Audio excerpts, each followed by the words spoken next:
Welcome to another edition of Bury Your Bookie. I'm Jeff DeForest. Very happy to be with you today. And I don't know, is there anything worse than being known? And it's always insulting. Maybe the biggest insult that can happen to somebody that's a degenerate gambler.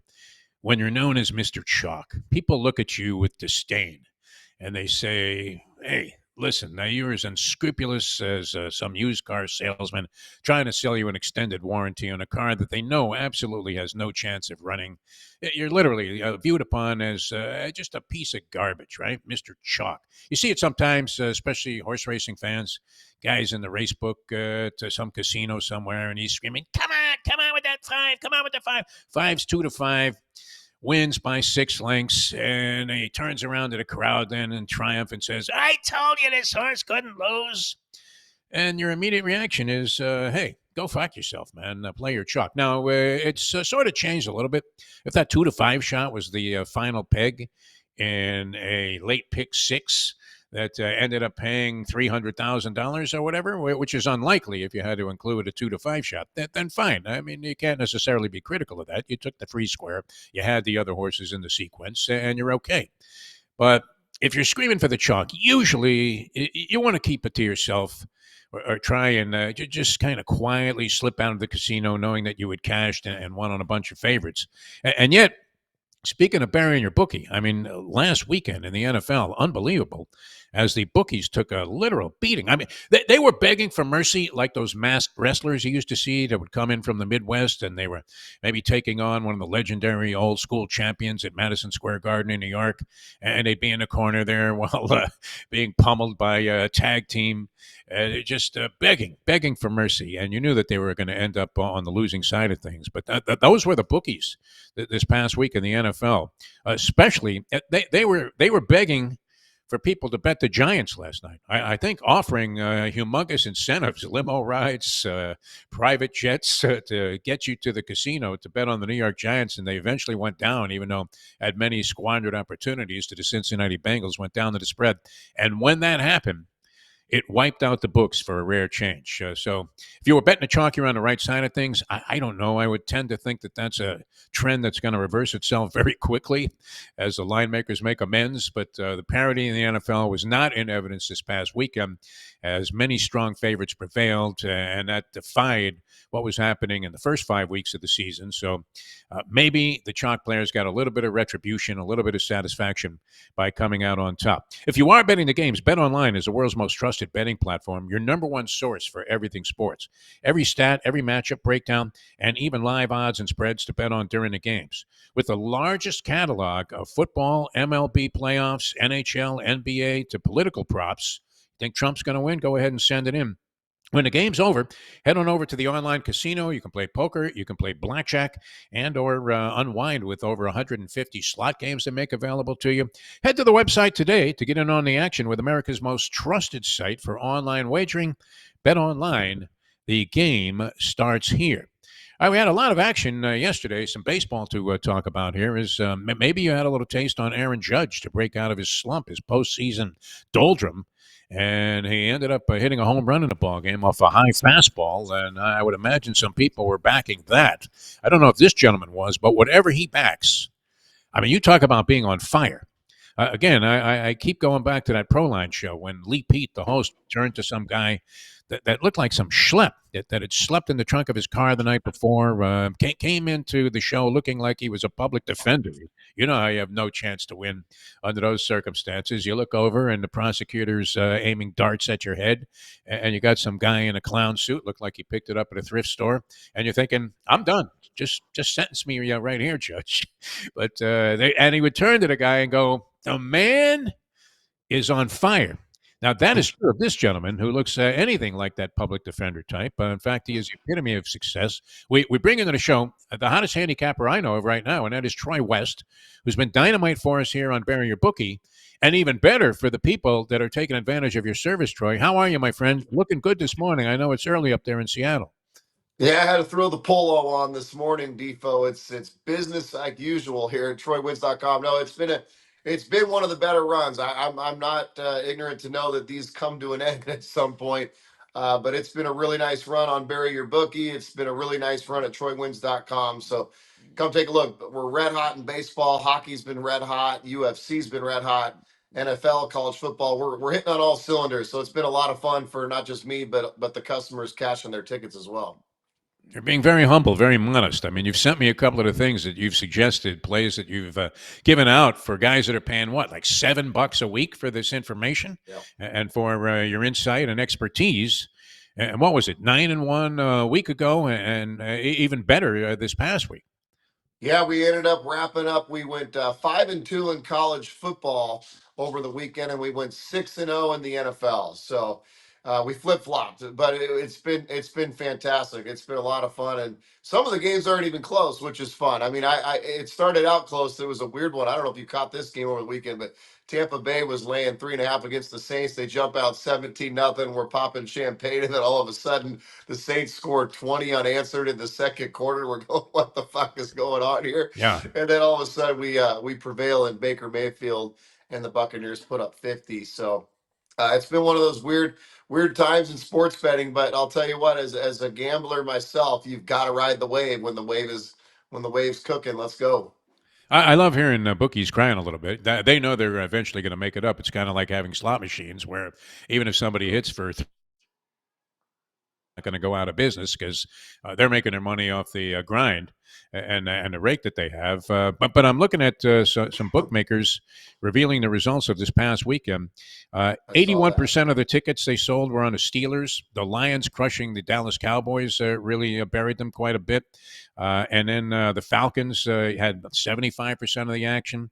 Bengals, Bucks, your game that you alluded to, which I got a call from a mutual friend of ours, Big Jack, as he's known. And I'm sitting on the beach just watching the waves come in here in South Florida, still beach weather. In fact, almost too hot to go to the beach.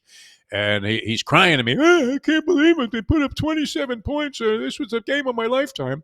And that quickly reversed. But wow, these guys took a beating over this past weekend. So, what do you think? I mean, what kind of adjustments will be made? Because I noticed, and there was this big thing about teams that were favored by 5.5 points or Yep. more, some incredible number against the spread, and it seemed like the lines were sort of prohibitive. And were almost lending themselves, especially last week, towards having a major score come your way if you were betting the chalk. Yeah, it's been weird. It's been super weird. I mean, yeah, you look at last week too. It was all road teams, right? The Bengals go on the road, win. Falcons go on the road, win. Lions go on the road, win. Steelers go on the road, win. Chargers go on the road, win.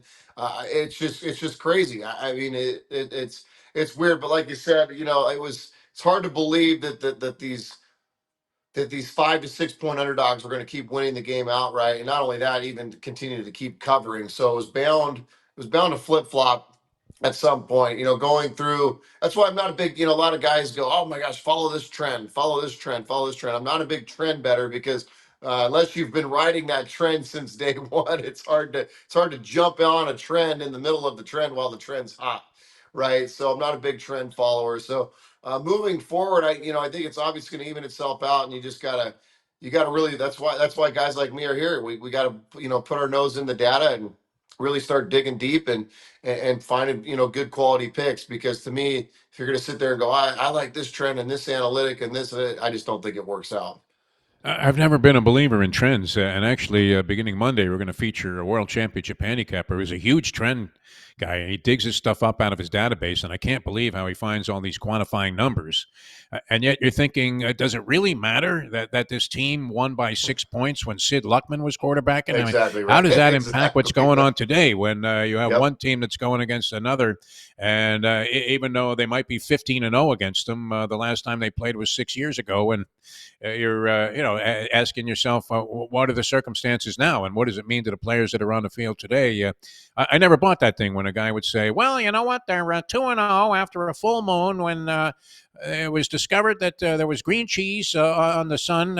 I never really followed that too closely, because I thought it's almost like a roulette spin where a guy goes and he sees 15 straight red numbers have come up, and he's thinking, okay, I'm going to send it in. You'll see some rapper come in there and literally unwrap a stack of cash in Money Mayweather style and plunge it on black.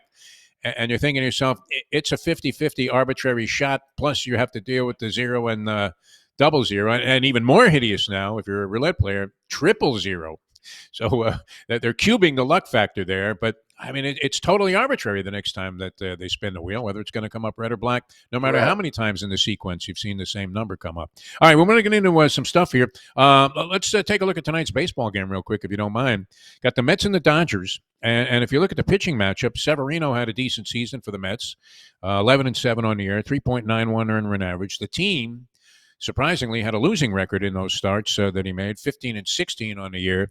But going against Walker Buehler, who the obvious punchline would be was pitching like Ferris Bueller this season, 1-6 record, earned run average. It looks like Oksana Bayou's blood alcohol level when she got popped there, the former gymnast, 5.38.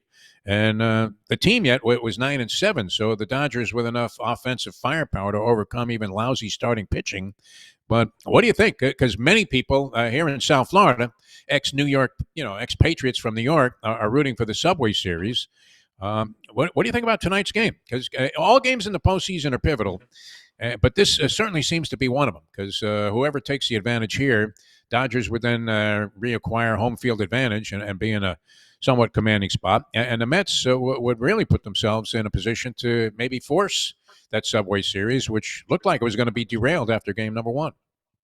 Yeah, this is a great. I'm looking forward to this one. This will be a great game. I'm going with the better offensive lineup here, which is the Dodgers. They're starting to hit the ball better. I know, yesterday's game wasn't a great example of that, but this is a good Dodger lineup. Otani's starting, I feel like, start to maybe turn the corner, but Mookie Betts has turned the corner. Freeman's starting to play a little bit better. Muncy's starting to hit the ball. I think it comes down to the lineups here. I think you're going to see early bullpens at least from the Dodgers. I think you're going to see guys like Evan Phillips go a couple more innings here. The Mets bullpen is just trashed at this point. They've thrown, Eddie Diaz. I don't know if he could close another game out this year. This guy's throwing more pitches than I could have ever imagined him throwing. The Mets middle relief not very good. So Severino's going to have to go deep into this game. I just think he's the kind of pitcher, fastball cutter guy. I think he's the kind of guy that the Dodgers are licking their chops for. So I like the Dodgers tonight. I think they get the job done. Pitching matchup wise, I'd give the edge to the Mets, but in the end, I think it's going to be a short game for Walker Buehler. I think you're seeing probably 4 or 5 innings out of him. Same out of Severino. I'll give the edge to the Dodgers bullpen, and I'll give the edge to the Dodgers lineup. So in the end, I'll take the Dodgers minus 110 in this one. Met fans start reaching for the dilaudid drip when Diaz is warming up now, even though he was very effective in that second game win by the New York Mets, came in, got the final 4 outs. But as we've been saying, prior to that, he was looking like you'd be better off putting Cameron Diaz out on the mound there because at least you'd have something good to look at, although we haven't seen too much of her of late. So hopefully she's True. managed to maintain it. You don't want it to be a situation where when you run into somebody like that at a reunion, you're still too young to have had this happen to you. But the first question I always get asked if I go to a high school or a college reunion is, what happened to you? Yep. Yep. Yeah, and that may be the case with Diaz, whose arm is hanging down to the ground like an orangutan while he's in the bullpen warming up, and very suspect whether or not he's going to get the job done. Although, as we said, he was able to close out game number 2, and the Mets were able to prevail. Any thoughts on the Guardians? I know you were a fan of the Guardians at different times during the regular season and the postseason, but are they finished? Is their number up after going down 2-0 to the Yankees? It seems like they're getting handled pretty easily. Yeah, I thought, the short answer is they're toast. I thought that their bullpen would be better in this postseason. It's got them to this point, but even against the Tigers, it struggled at times. They had their ace going yesterday against Cole. He didn't look good. He hasn't looked good. Tanner Beebe didn't look good his last couple starts. Where do they go from here is, like you said, the big question. The Yankees are still in good shape, but they're pitching. I believe they'll throw Lucas Gill their next game. Their hitting starting to turn the corner.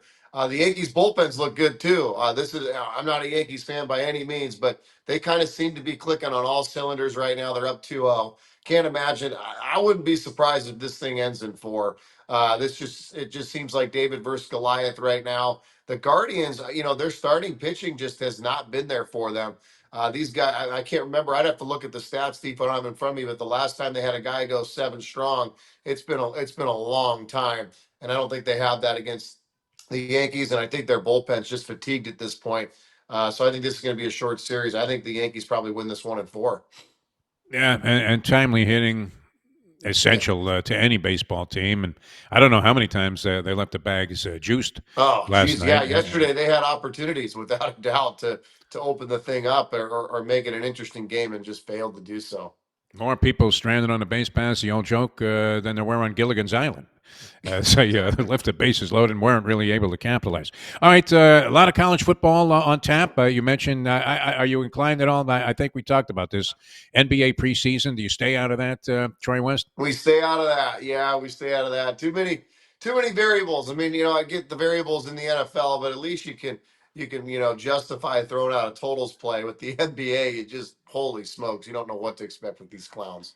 No idea what the intention is, and the games are completely meaningless. It's almost as meaningless as the significance of the in-season tournament, which the Lakers won last year, Correct. and then they staggered to make it into the postseason after being the 10th seed overall, and they play their way in, and unfortunately ran into a brick wall there in the first round. All right, a lot of key college games. I don't know what your official picks are going to be. We'll get to that in just a sec here. I don't know if this is going to be one of them because you don't necessarily always make the biggest scores in the marquee games, but you do have Texas and Georgia. And it seems like from watching Georgia's inconsistency this year that even though they're winning and did lose that game to Alabama despite the brilliant comeback in the second half, we've since seen Alabama fall apart at the seams and turn to sawdust somewhat. And like those old Japanese hardballs, I don't know if you ever played with one of those where you would hit it one time and all of a sudden sawdust would come flying out. I mean, just busted at the seams. But Texas would seem to be a logical play there, laying only 4 points. Does that line look suspect to you, or are you inclined to stay out of that game? My lean, believe it or not, would actually be on the Georgia Bulldogs. I get, kind of what we were talking about earlier. I'm kind of flushing what we've seen the last 4 or 5 weeks. This is still a really, really good Georgia football team. Preseason ranked number one, arguably the best quarterback in the nation. Great football coach. I like Georgia to go in and cover the points. I think this is a game decided by a field goal. I'm excited for this one. This is college football at its best this weekend. But give me the Bulldogs. I think this is the type of team that gets up for these type of games. Like you said, they didn't look good against Kentucky. They did not look good against Alabama. But I think this Georgia team, they get up for games like these. They've got a good defense, good run game, and obviously a great quarterback. I think they stay in this. Texas really hasn't been battle tested this year. They're going to be battle tested on Saturday. Give me 4 points with the Georgia Bulldogs. All right, sounds good. And is that going to be one of your picks, or No, sir. No, no, okay? no, All right, no. so I let's got get to three. that because I got three hot ones. We're staying with this three-pick trend until it fails us.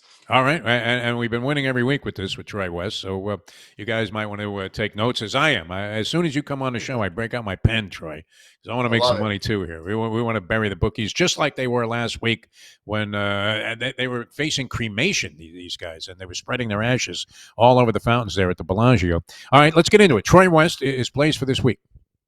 Yeah, we're going first one. We're going California. California's at home. They're -10 at home against NC State.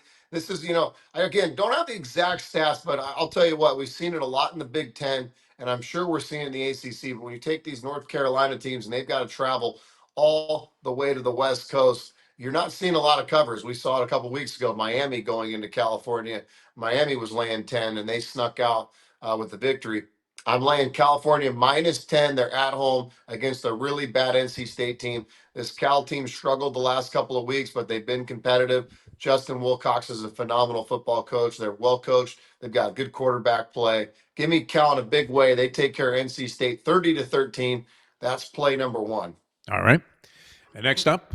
Number two, we're going another, again, back to my theory. Arizona State, they've had back-to-back home games. They are on the road in Cincinnati. Cincinnati's actually been a pretty surprisingly good football team this year. Cincinnati is -3 at home against Arizona State.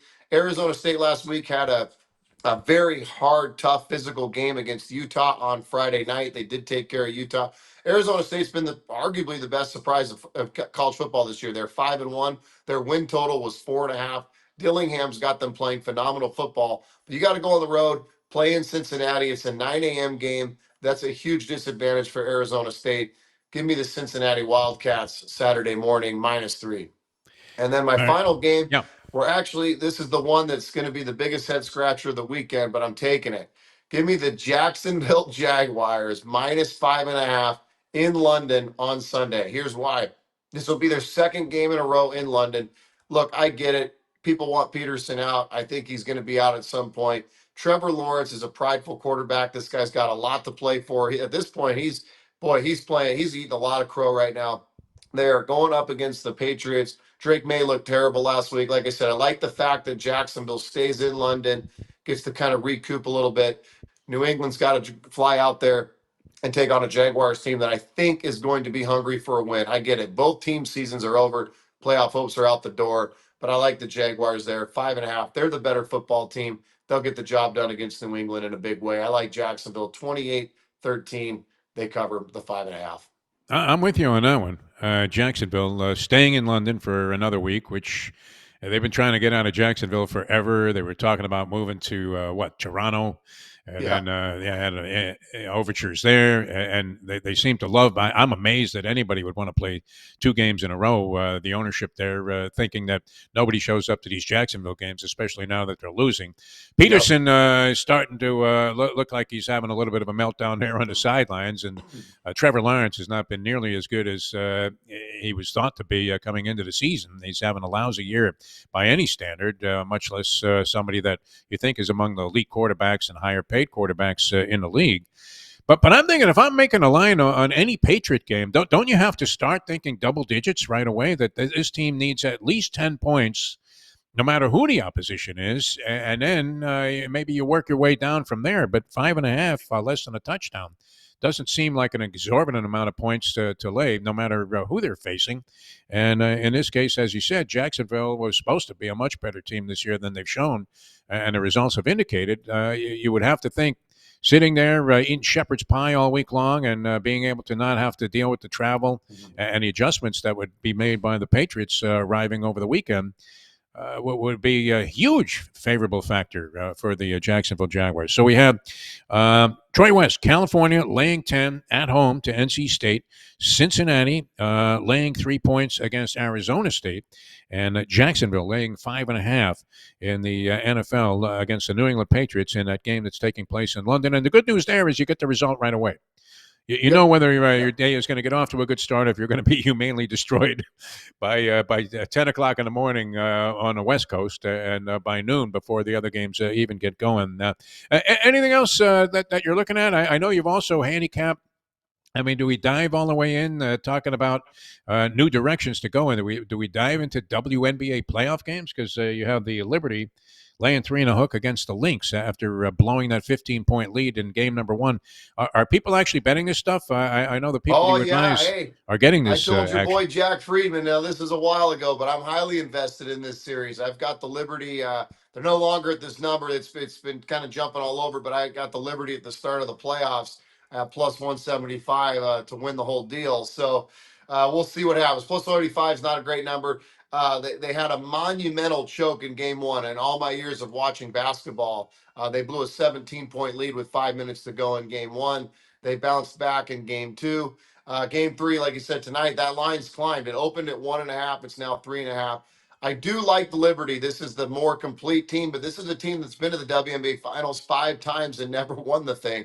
So the monkey's on the back without a doubt. Minnesota's just kind of playing with house money, and it shows. But I like Liberty to get the job done and take care of this series Friday night.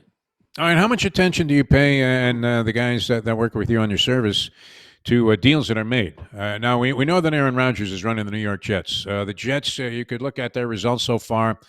Certainly pedestrian, sitting there now with a losing record, 2-4. They've lost, though, these last 3 games, by a combined 7 points.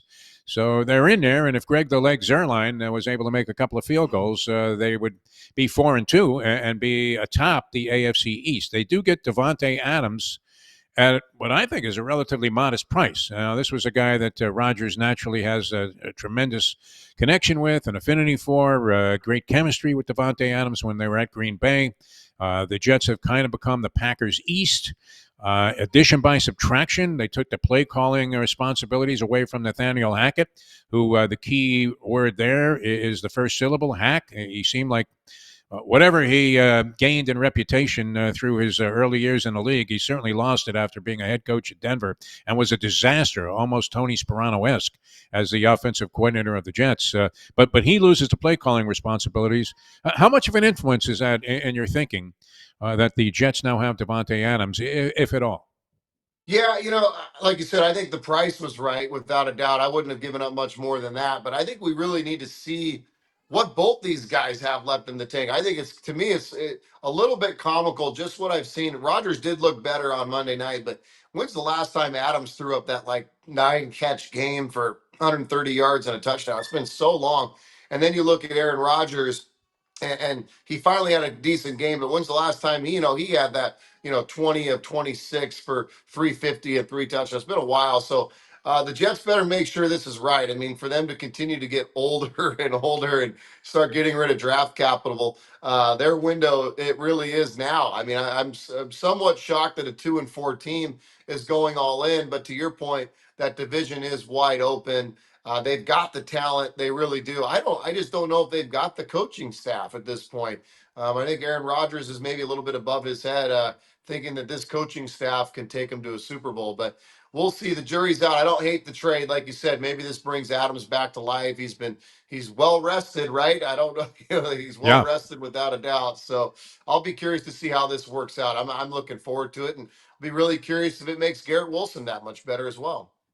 You have to feel that it's got to be somewhat of an asset. But what I've been looking at, and statistically, Rodgers had a good game in last week's outing, in spite of losing to the Buffalo Bills. But having called a lot of boxing play-by-play, I always hated when you would morph into using cliches. And anytime you had a good body puncher, you'd say something along the lines through 4 or 5 rounds of, well, you know what? Those body punches, they're going to pay dividends later on. He's putting those in the bank. Uh, doesn't it look like Aaron Rodgers, in spite of the statistical efficiency that he had last week, that he's taken a lot of body blows so far this year? I'm thinking eventually this is going to be somewhat debilitating for a guy who was out essentially all of last season and is 40 plus years old and has been engaging in indulging in a lot of mescaline or whatever it is that he's taking on those retreats.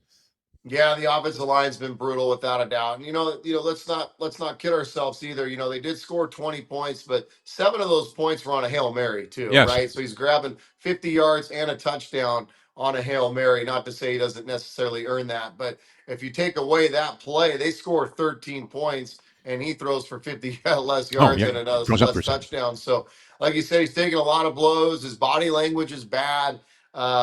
It's been a weird year for Aaron Rodgers. This is going to be a big one coming up Sunday, because if they fall to 2-5, then where do you really go? Adams' contracts are up at the end of the year. Are they going to re-sign him? What a disaster to be a Jets fan. I'll be really curious to see if they can turn this thing around. I think you could just make that a general statement about the history of being a Jets fan. What a disaster it's been for the Exactly. most part. Last big game was literally in 1969, now when Joe Willie had the thing. And I think that may have been the beginning that it brought on some kind of a curse. All right. You've been phenomenal. You're offering all kinds of deals. I was talking with our mutual friend who you mentioned, Big Jack, and he said, how is this guy giving this stuff away for like $7 a week? Is that still going, or have you come to your It senses? is, yeah, absolutely. Get to the website, 7 days, $7. It's a hell of a bargain. There's no upsells, there's no gimmicks. Everybody's getting the same plays with us. The Instagram is It's Troy West. You can follow us. We post everything. We post recaps. We have a little money group Discord where we post free picks, contests, giveaways, all sorts of cool stuff. The website is troywins.com. All right, sounds good, Troy. You have a great day out there. Are you golfing still out there in No Seattle? golf. It's finally getting a little bit colder. We're what, October 16th. I hope to at least get out a couple more times by the end of the year, but not this week. We are dialed in and ready for a huge weekend of sports, Depot. All right, well, come on down to the Sunshine State. You can play golf all winter long, and Dude, it's absolutely fantastic. Great stuff as always. Congratulations on this run of success. I know your clients are happy and the people who subscribe to your service, and we're certainly happy to have you here on the show. Another winning week last week. Never a loser coming from Troy West. Been phenomenal for us. Thanks so much for joining us, and have a great week. thanks, Depot. Appreciate it. All right, Troy West, ladies and gentlemen, doing a great job for us, and it really is sensational what he's been doing on his service. So you might want to look into that. $7, not too much to spend to get this kind of advice and get a winning edge If you're buried right now and it's not your bookie that's being carried out on a stretcher, Troy West certainly providing some great insight and great information. Always fun talking to Troy West out of Seattle, Washington. All right, we're going to join you again tomorrow. We'll have more insight into the baseball, college football, basketball, everything that's going on in the world of sport. I had a friend yesterday, made an all-chalk 9-team money line parlay in the NHL. He didn't hit it. But as they say, that's how they're making their money on all of these gambling sites. It's not over the big player or on the big player. It's on the guy that's betting $5 on a 9-team parlay, which is a virtual impossibility. You hit one, though, you feel pretty good about yourself. So whatever you're doing wagering-wise, do it at Bet Online. Enjoy the day and all of the action that's taking place right now as we start transitioning heavily into the winter sports scene and still have all kinds of great college football and pro football to talk about. For the people at No Filter, I'm Jeff DeForest. We'll catch you next time on the next edition of Bury Your Bookie.